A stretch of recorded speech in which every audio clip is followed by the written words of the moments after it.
नमस्कार, बहुत स्वागत है आपका दमदार 11 में। मैं हूं रीनू।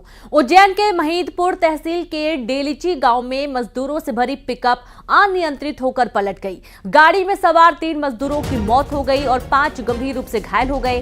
घायलों को उज्जैन जिला अस्पताल रेफर किया गया है। बड़ी खबर आपको दे रहे हैं। उज्जैन के महिदपुर तहसील के डेलची गांव में मजदूरों से भरी पिकअप अनियंत्रित होकर पलट गई और गाड़ी में सवार 3 मजदूरों की मौत हो गई और 5 गंभीर घायल हो गए हैं। घायलों को उज्जैन जिला अस्पताल रेफर किया गया है। तो ये देखिए, ये तस्वीर आपके सामने है जब 5 मजदूर घायल हो गए हैं और इस घटना में घायलों को जिला अस्पताल रेफर किया गया। आसपास लोग भी एकजुट हो गए। महिदपुर के डेलची के गांव का ये पूरा मामला है। अजय पटवा जुड़ गया। अजय, यह हादसा कैसे हुआ, क्या कुछ और संबंधित जानकारी मिल पाई है?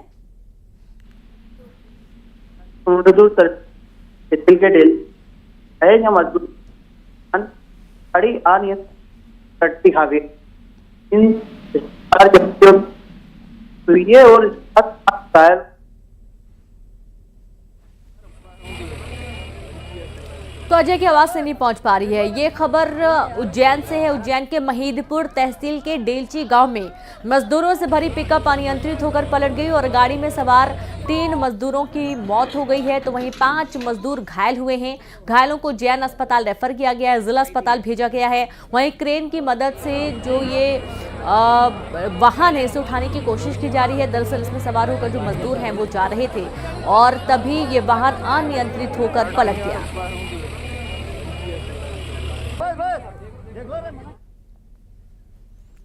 मुरैना में बिजली चोरी के लिए तार डालने पर विवाद हो गया।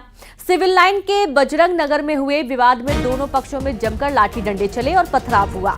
मारपीट की शिकायत थाने पहुंची, लेकिन उसके बाद भी कार्रवाई नहीं हुई।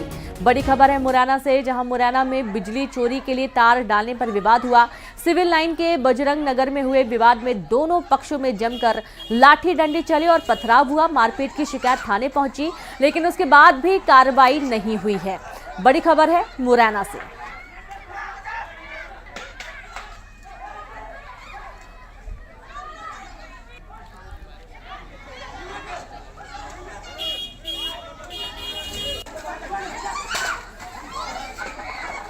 और ये देखिए, तस्वीर आपके सामने है जब बिजली की चोरी करने के लिए ये 2 पक्ष आपस में भिड़ गए और ऐसा भिड़े कि बीच सड़क पर ही एक दूसरे पर लाठी डंडों से हमला कर दिया।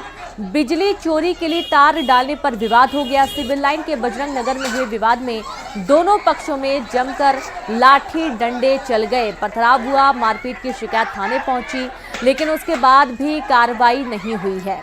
बड़ी खबर आपको दे रहे हैं मुरैना से। और ये देखिए, एक्सक्लूसिव तस्वीरें मारपीट के दौरान जिस तरीके से मारपीट हो रही है और इस मारपीट की जो वीडियो है वो अब सामने आया है। फिलहाल इस मामले में पुलिस थाने में शिकायत दर्ज करवाई गई थी, लेकिन कोई एक्शन नहीं लिया गया। लेकिन इस खबर को दिखाए जाने के बाद माना जा रहा है कि पुलिस ने इस पर संज्ञान लिया है।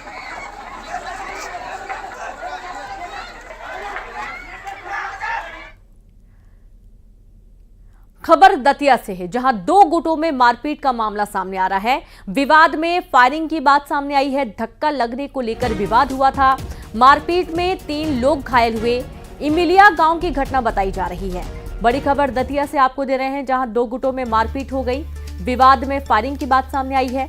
धक्का लगने के चलते विवाद हुआ और ये विवाद इतना ज्यादा बढ़ गया कि इसमें मारपीट हो गई और मारपीट में 3 लोग घायल हो गए हैं।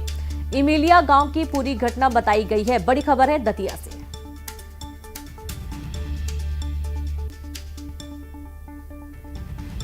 तो देखिए, एक वीडियो भी सामने आ रहा है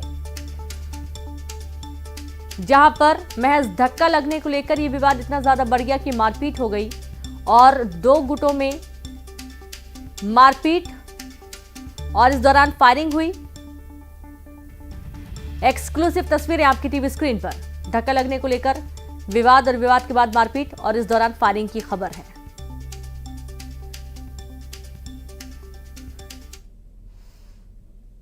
भोपाल में सरकारी गाड़ी से चोरी करने चोर पहुंचा। चोर ने एएसआई के घर में अपने साथियों के साथ चोरी करने की कोशिश की, लेकिन उसके ड्राइवर पकड़ा गया और उसके 2 साथी फरार हो गए।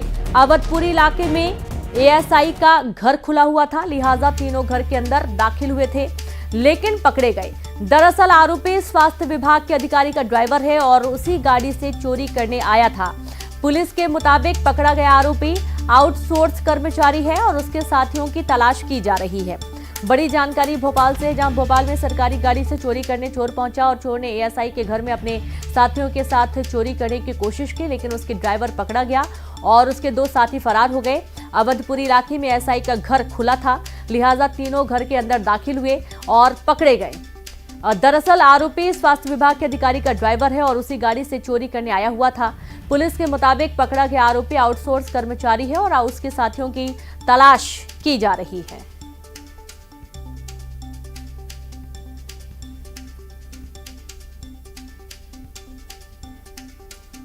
और संवाददाता वासु जुड़ गए। वासु, स्वास्थ्य विभाग का ड्राइवर है आरोपी और सरकारी वाहन से पहुंचा था चोरी करने के लिए। जी बिल्कुल, देखिए लगातार राजधानी भोपाल में जो कानून व्यवस्था है वो बिगड़ती जा रही है। चोर चक्कों के हौसले बुलंद हैं और आए दिन लूटपाट के चोरी के मामले सामने आ रहे हैं। अब एक ड्राइवर जो सरकारी अधिकारियों की गाड़ी चलाता था, आउटसोर्स पर ये ड्राइवर नौकरी करता था, उसने चोरी की घटना को अंजाम देने की कोशिश की और वो घटना को अंजाम देने की भी कोशिश यहाँ पर की वो एक पुलिस अधिकारी का, एएसआई का घर था। हालांकि ये लोग कामयाब नहीं हो पाए, ड्राइवर पकड़ा गया, उसके साथ 2 अन्य साथी आए हुए थे, वो लोग मौके से फरार होने में कामयाब हो गए और एक सरकारी गाड़ी में बैठकर ये लोग चोरी करने आए थे, जो तस्वीर में नजर आ रही है। इस वाहन को भी पुलिस ने जब्त कर लिया है। इस पूरे मामले में जो पड़ताल है वो की जा रही है। शुक्रिया आपका वासु जानकारी के लिए। तो फिलहाल पुलिस पूरे मामले की तफ्तीश में जुट गई है और इस वीडियो के आधार पर मामले की गहनता से जांच की जा रही है। सरकारी वाहन से चोर पहुंचा था चोरी करने के लिए, हालांकि जो साथी हैं वो पकड़े गए थे, 2 फरार हो गए हैं। एएसआई के घर में चोरी की कोशिश का ये मामला सामने आया है।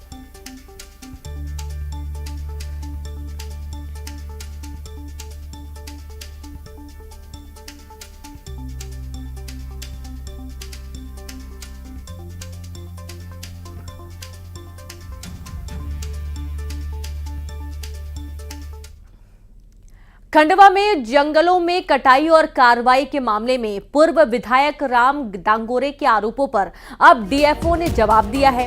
डीएफओ ने आंकड़ों के जरिए कार्रवाई का ब्यौरा दिया। डीएफओ ने दोषी वन कर्मियों पर कार्रवाई की भी जानकारी दी है। और इससे पहले आदिवासी नेता राम दांगोरे ने खंडवा के जंगलों में अवैध कटाई और अतिक्रमण को लेकर पुष्पा फिल्म का जिक्र किया था और डीएफओ को शेखावत करार दिया था। तो खबर खंडवा से है, जहां खंडवा में जंगलों में कटाई और कार्रवाई के मामले में पूर्व विधायक राम दांगोरे के आरोपों पर अब डीएफओ ने जवाब दिया है। डीएफओ ने आंकड़ों के जरिए कार्रवाई का ब्यौरा दिया। डीएफओ ने दोषी वनकर्मियों पर कार्रवाई की बात भी कही है। और इससे पहले आदिवासी नेता राम दांगोरे ने खंडवा में जंगलों में अवैध कटाई और अतिक्रमण को लेकर पुष्पा फिल्म का जिक्र किया था और डीएफओ को शेखावत करार दिया था। देखिए, हमारा जो आंकड़ा लगभग 400 हेक्टेयर एरिया हमने वहाँ पर मुक्त करवाकर कंट्रोल ट्रेंचेस बनाई है, जिस पर हम आने वाली बारिश में पौधारोपण और साथ में सीड सोइंग और रूट शूट रोपण वहाँ पर हम करेंगे। और जैसे कि आप कार्रवाई के बारे में पूछ रहे हैं, तो कार्रवाई तो हमारी लगातार चल ही रही है, क्योंकि अभी बीच में 2 दिन से बारिश भी हो गई, तो वहाँ हमारी जो मशीन से वो काम नहीं कर पाएंगी। और जैसे अभी 27 तारीख को जो हमारे शासन के जो अमले पर पथराव हुआ था, उनके विरुद्ध भी गिरफ्तारी की कार्रवाइयाँ चल रही है। और संवाददाता अमित जायसवाल जुड़ गया। अमित, पूर्व विधायक के आरोपों पर डीएफओ ने जवाब दिया है और यहाँ पर एक फिल्म का जिक्र काफी किया जा रहा है।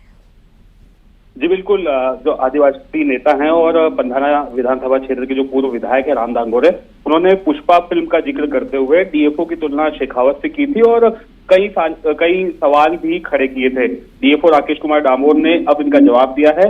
जो लकड़ी यहाँ से गायब हुई थी, उसको लेकर जो सवाल उठाए गए थे, उनका कहना है कि 1600 घन मीटर लकड़ी जब्त हुई है और डिपो के माध्यम से उसकी नीलामी भी हुई है और जो राशि आई है वो सरकार के खाते में जमा हुई है। 13 वनकर्मी, जिनमें deputy ranger, range officer, beat guard, इनके खिलाफ विभागीय जांच हुई, वसूली की कार्रवाई हुई और 5 लोगों पर निलंबन की गाज भी गिरी है। डीएफओ ने जवाब दिया है कि 2020-21 में अतिक्रमण के उद्देश्य से जो बड़े स्तर पर कटाई हुई थी, उसके खिलाफ लगातार कार्रवाई की गई। जो भी दोषी अधिकारी कर्मचारी रहे उन पर कार्रवाई की गई और लकड़ी बेचने के बाद जो राशि का सवाल उठाया गया था उसका भी जवाब दिया है। तो इस पूरे मामले में जो ये पुष्पा फिल्म की एंट्री कराई गई है और लाल चंदन से यहाँ के सागौन को जोड़ा गया है, काफी मामला गरमाया हुआ है। सवालों के जवाब अब डीएफओ ने दिए हैं। आगे देखना है कि किस तरह की इस पूरे मामले में जो है अब चीजें सामने आती हैं। शुक्रिया आपका जानकारी के लिए। और इस तरीके से अब देखना है, पूर्व विधायक के आरोपों पर डीएफओ ने जवाब दिया है और यहाँ पर पुष्पा फिल्म का भी जिक्र किया गया। आगे बढ़ेंगे, बात करेंगे भोपाल से खबर की। सौरभ शर्मा पर सबसे बड़ा खुलासा हुआ है। सूत्रों के हवाले से खबर है, जहां परिवहन विभाग में थी सौरभ की तगड़ी पकड़, अधिकारियों की मैदानी पोस्टिंग कराता था सौरभ के जरिए हो जाती थी जिला स्तर की पोस्टिंग। एक रिश्तेदार के परिवहन मुख्यालय में होने की खबर है। सौरभ की डायरी में हर दिन 2.5 करोड़ लेन देन का हिसाब है। 700 करोड़ की संपत्ति होने की शिकायत हुई थी। बड़ी जानकारी है भोपाल से। सौरभ शर्मा इस वक्त काफी चर्चाओं में बना हुआ है और आप ये देखिए कि मध्य प्रदेश में सौरभ ने अच्छी खासी पकड़ बना रखी थी। सूत्रों के हवाले से बड़ी जानकारी मिली है कि परिवहन विभाग में सौरभ की अच्छी खासी तगड़ी पकड़ थी। अधिकारियों की मैदानी पोस्टिंग सौरभ कराता था। और सीधे रुक करेंगे, संवाददाता शैलेंद्र जुड़ गए हैं। शैलेंद्र, अधिकारियों की मैदानी पोस्टिंग अगर सौरभ करा रहा है तो जाहिर सी बात है इसकी पकड़ काफी मजबूत ऊपर तक है। बिल्कुल, देखिए जिस तरीके से जो काली कमाई के लगातार राज खुलते जा रहे हैं उसमें अब ये साफ हो चुका है कि केवल आरटीओ बैरियर की ये कमाई नहीं थी, क्योंकि आरटीओ बैरियर से प्रतिदिन 2.5 करोड़ की कमाई की जानकारी जो है वो जांच एजेंसियों को लगी है। लेकिन उसके साथ ही जो मैदानी पोस्टिंग है, खासकर जो चेक पॉइंट्स थे उन पर, जो आरटीओ बैरियर थे उन पर जिन निरीक्षकों की तैनाती हो या आरक्षकों की तैनाती हो, वो काम करने का काम भी सौरभ किया करता था। इसलिए इसके साथ ही जो जिले में आरटीओ पदस्थ होते हैं वो भी जो है वो सौरभ के माध्यम से ही होते थे और उसमें एक बड़ी राशि जो है वो रिश्वत के तौर पर ली जाती थी। इस बात की जानकारी जो है वो जांच एजेंसियों की जांच में अब तक सामने आई है। बताया ये भी जा रहा है कि इसकी पूरी शिकायत जो है वो लगभग 700 करोड़ की संपत्ति होने की शिकायत हुई थी और उसी आधार पर ये लगातार कार्रवाइयां जो की जा रही है। मैं आपको बता दूं कि जब लोकायुक्त ने कार्रवाई की थी तो 7 करोड़ 98 लाख की चल संपत्ति की बात कही थी। जब आईटी ने इस पर कार्रवाई की तो लगभग 50 करोड़ की संपत्ति की बात सामने आई, क्योंकि 52 किलो सोना और 11 करोड़ रुपए कैश उसकी गाड़ी से बरामद हुआ। और जिस तरीके से कल देर शाम ईडी ने भी एक प्रेस नोट जारी किया और कहा कि उसने जो रेड की थी, चाहे वह भोपाल के 4 ठिकाने हो, माफ कीजिएगा भोपाल के जो ठिकाने थे, इसके अलावा जबलपुर की बात हो या ग्वालियर की बात हो, सभी जगह का एवेल्यूएशन किया गया है, चाहे वो कैश को लेकर हो, बैंक अकाउंट को लेकर हो या कंपनियों के ट्रांजैक्शन को लेकर हो। लगभग 23 करोड़ रुपए का ट्रांजैक्शन जो है, जो पूरा इन्वेस्ट जो है आकलन जो है वो ईडी की तरफ से किया गया है। तो अब तक अगर मैं बात करूं तो एक बड़ा अमाउंट जो है वो इन एजेंसियों के जरिए सामने आ चुका है। लेकिन बहुत सारे राजदार अभी ऐसे हैं जिनके माध्यम से ये पता लगाया जा रहा है कि जो 700 करोड़ का दावा किया जा रहा है वो आखिर कितना सच है। हालांकि देखिए तमाम तरह की बात की जा रही है कि जो दुबई है उसमें से 150 करोड़ का बिला बना लिया था और अभी शरद जायसवाल जो उसका प्रमुख साथी था वो अभी पुलिस गिरफ्त के बाहर है। खुद सौरभ शर्मा पुलिस गिरफ्त के बाहर है। तो जब सौरभ शर्मा और शरद जायसवाल जब पुलिस की गिरफ्त में आएंगे तो कई महत्वपूर्ण राज खुलेंगे। यानी आप समझ सकते हैं उसका रसूख कि किसी आरटीओ अगर पोस्टिंग पानी है तो पूर्व आरक्षक सौरभ शर्मा से उसको संपर्क करना होता था और उसके एवज में एक बड़ा अमाउंट जो है वो आरटीओ उसको देता था। यानी सीधे तौर पर इस काली कमाई में एक बड़ा चेहरा जो है वो सौरभ शर्मा बन चुका था। बिल्कुल बिल्कुल, और शुक्रिया आपका शैलेंद्र तमाम जानकारी के लिए। और इस तरीके से सौरभ के खिलाफ और भी कई एविडेंस सामने आ रहे हैं, कई चौंकाने वाले खुलासे हो रहे हैं और एक ही बड़ा मामला सामने जहां सौरभ की पकड़ कहां तक थी इसका अंदाजा आप इससे लगा सकते हैं कि किसी भी अधिकारी की अगर पोस्टिंग करानी है तो वो सौरभ से संपर्क करता था। आगे बढ़ेंगे, सिंगरौली से खबर है जहां पर युवती से गैंगरेप की वारदात का मामला सामने आ रहा है। मेला घूमने गई थी युवती और लौटते समय युवती से दरिंदगी की गई है। 4 संदिग्धों से पूछताछ हुई। जियाबंद थाना पुलिस मामले की जांच में जुट गई है। बड़ी खबर सिंगरौली से है जहां युवती से गैंगरेप की वारदात को अंजाम दिया गया। मेला घूमने गई थी युवती, लौटते समय युवती से दरिंदगी की गई। 4 संदिग्धों से पूछताछ जारी है। जियाबंद थाना पुलिस मामले की तफ्तीश में जुट गई है।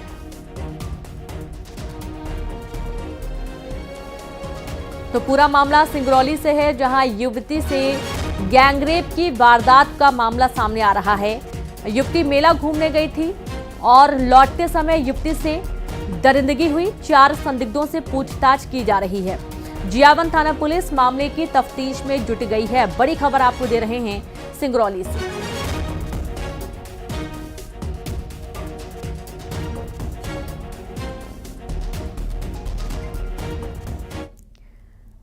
खबर बैतूल से है जहां बैतूल के सारिनी में तेंदुए की दहशत फैली हुई है। एबी टाइप कॉलोनी में लोगों ने तेंदुए को पहले एक पेड़ पर बैठा देखा और बाद में तेंदुआ चट्टानों के बीच देखा गया। लोगों का कहना है कि कॉलोनी के कुत्तों को शिकार करने के लिए तेंदुआ आया होगा। कॉलोनी के लोगों ने वन विभाग को सूचना दे दी है। बड़ी खबर आपको दे रहे हैं, बैतूल के सारणी में तेंदुए की दहशत बनी हुई है। एबी टाइप कॉलोनी में लोगों ने तेंदुए को पहले एक पेड़ पर बैठा देखा और इसके बाद तेंदुआ चट्टानों के बीच देखा गया। लोगों का कहना है कि कॉलोनी के कुत्तों का शिकार करने के लिए आया होगा और अभी कॉलोनी के लोगों ने वन विभाग को सूचित कर दिया है। फिलहाल अभी तक पुलिस और वन विभाग की टीम तेंदुए को पकड़ नहीं पाई है। चट्टान के पास तेंदुआ बैठा हुआ नजर आया है। लोगों में डर का माहौल है, दहशत बनी हुई है। लोग घरों से बाहर नहीं निकल पा रहे हैं और अलर्ट भी जारी किया गया है ताकि किसी भी तरीके के हादसे से बचा जा सके। और इस शिकारी की जो दहशत है वो इलाके में बनी हुई है।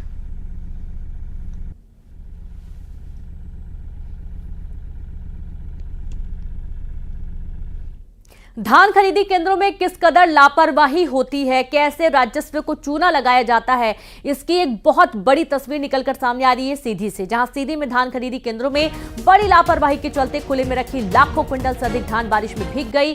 जिले भर में धान खरीदी केंद्रों में रखरखाव की बेहतर व्यवस्था नहीं होने के चलते खरीदी गई धान प्रबंधकों की लापरवाही की भेंट चढ़ गई। ज्यादातर खरीदी केंद्रों में बारदाना में भरी गई धान की सिलाई तक नहीं हो पाई और इतना ही नहीं, बारदानों में 40 किलो की जगह 42 किलो धान भरी गई है और इनको सिलने में परेशानी भी हो रही है। खरीदी केंद्र प्रबंधक श्रमिकों को लगवाकर बारदाना में भरी अधिक धान को कम कराकर सिलाई करने में लगा हुआ है। और इस बीच बिगड़े मौसम को लेकर 2 दिनों के लिए जिला प्रशासन ने खरीदी को भी टाला है, लेकिन जानकारी के बाद भी खरीदी जा चुकी उपज खुले में पड़ी हुई है, जिसका अब कोई जवाब नहीं दे पा रहा है।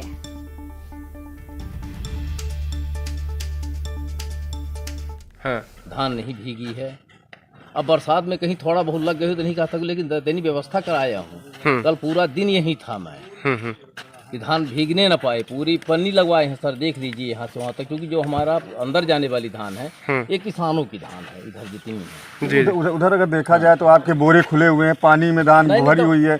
नहीं, देखिए उसमें किसानों की धान, वो अपनी व्यवस्था बना रहे हैं। किसान तो इधर रखे हुए, पीछे की तरफ आपकी धान रखी हुई है। नहीं, देखिए पन्नी लगी है सर, तो कम से कम। और आपके पास वेयर हाउस है, वेयर हाउस में धान नहीं रखी गई। 6 दिन से अलर्ट जारी है। अलर्ट जारी है, काम चालू है। 17,000 धान अंदर जा चुकी है। 8,000 हमारी धान भी जो है ये बाहर है।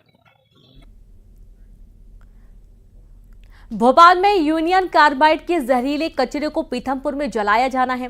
भोपाल से इंदौर के पीथमपुर कचरा रात में लाया जाएगा और इसके लिए ग्रीन कॉरिडोर बनाया जाएगा। इस बीच पीथमपुर में कचरा नष्ट करने का विरोध भी हो रहा है। एमजीएम के एलुमनाई संगठन ने हाईकोर्ट के इंदौर बेंच में याचिका लगाई है। याचिका पर आज सुनवाई हो सकती है और इससे पहले 2015 में 10 टन कचरा नष्ट किया गया था। कोर्ट के आदेश पर कचरे को नष्ट किया गया था। तो भोपाल में यूनियन कार्बाइड के जहरीले कचरे को पीथमपुर में जलाया जाना है। भोपाल से इंदौर के पीथमपुर कचरा रात में लाया जाएगा और इसके लिए ग्रीन कॉरिडोर बनाया जाएगा। इस बीच पीथमपुर में कचरा नष्ट करने का विरोध शुरू हो रहा है। एमजीएम के एलुमनाई संगठन ने हाईकोर्ट के इंदौर बेंच में याचिका लगाई है। याचिका पर आज सुनवाई हो सकती है और इससे पहले 2015 में 10 टन कचरा नष्ट किया गया था। कोर्ट के आदेश पर कचरे को नष्ट किया गया था।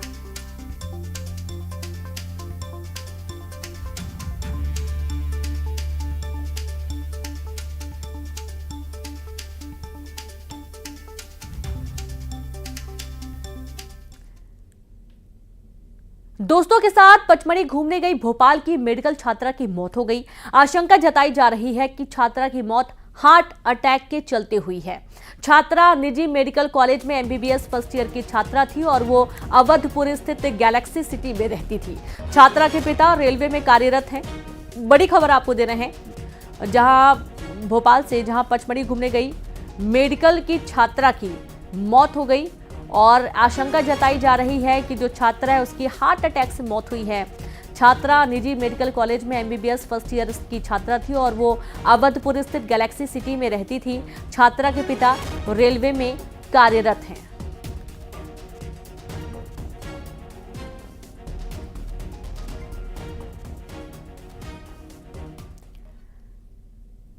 प्रधानमंत्री नरेंद्र मोदी ने अपने ब्लॉग में साल 2024 की यादगार पलों का जिक्र किया है। इसके साथ ही उन्होंने इन यादगार पलों की फोटो भी शेयर की है। प्रधानमंत्री प्राकृतिक आपदाओं के दौरान क्विक रिस्पांस, क्राइसिस मैनेजमेंट के साथ साथ सशस्त्र बलों के साथ अपने गहरे संबंधों को दिखाते हुए तस्वीरें साझा किए हैं। अयोध्या में रामलला की प्राण प्रतिष्ठा और पटना साहिब गुरुद्वारे में सेवा की तस्वीरें भी शेयर की गई हैं। साथ ही G20 समेत यूक्रेन यात्रा, 2024 के लोकसभा चुनाव प्रचार अभियान, सैनिकों के साथ दिवाली और फ्रांस के राष्ट्रपति को UPI के बारे में बताते हुए प्रधानमंत्री मोदी की फोटो शेयर की गई है। तस्वीरों के जरिए पीएम मोदी के लद्दाख दौरे और कन्याकुमारी में विवेकानंद रॉक मेमोरियल में सूर्य नमस्कार के यादगार पलों को फिर से सामने रखा गया है। इसमें गयाना में एक पेड़ मां के नाम का अभियान भी शामिल है और इसी साल मोदी ने तीसरी बार प्रधानमंत्री के तौर पर शपथ भी ली है।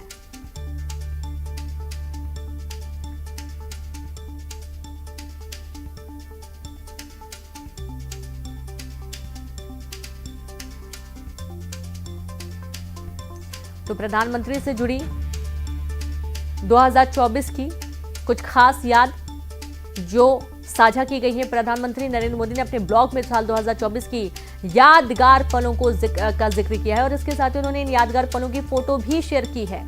प्राकृतिक आपदाओं के दौरान क्विक रिस्पांस, क्राइसिस मैनेजमेंट के साथ ही सशस्त्र बलों के साथ अपने गहरे संबंधों को उन्होंने तस्वीरों के माध्यम से साझा करते हुए दिखाया है। अयोध्या में रामलला की प्राण प्रतिष्ठा और पटना साहिब गुरुद्वारे में सेवा की तस्वीरें भी उन्होंने शेयर की हैं।